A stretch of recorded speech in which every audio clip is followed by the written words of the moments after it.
Hi guys, good morning. So I need to wake up early today because we are going to visit Consocep Nature Park. So to those who love nature trips, please watch. So before going on hiking and trekking, you need to prepare, of course, what to bring like food, extra clothes, and even first aid kit. So for today, we are going to bring adobo, pancit pisado, and lumpiang Shanghai.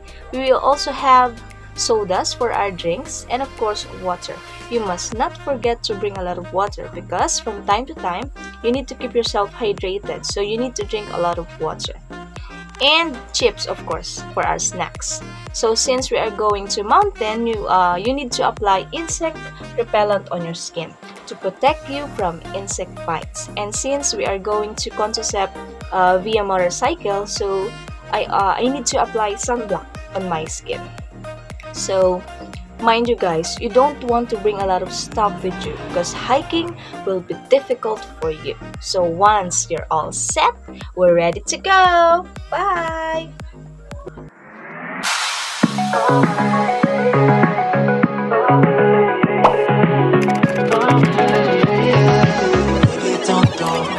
Just like me, to miss a good thing. Hi everyone, this is Sha and welcome to Gorgeous Adventure! So hi guys, so we're heading to Consocep now, bye! From Central Bus Terminal in Naga City, you can take either GC Liner or Lagunoy Bus. Fare is around 40 to 60 pesos. Tell the driver to drop you off at Hanawan Ocampo. Travel time more or less than 1 hour. But if you're coming from Pili Camarines Sur, you'll be there in less than 30 minutes. You can take also a van or jeepney. If you want a short travel time, take a van, but expect higher expenses. Or you can take a jeepney. Lower expenses, but longer travel time. From Hanawan, take the habal-habal, aka door-to-door. From Hanawan to Consocep, the distance is around 8 kilometers. Travel time around 15 minutes.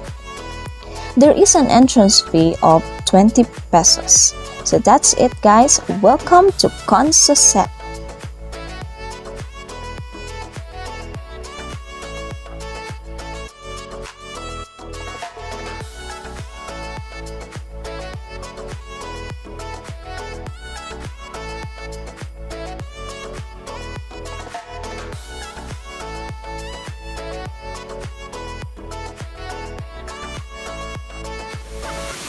This is it guys! Finally, we're at Bulalakaw Falls!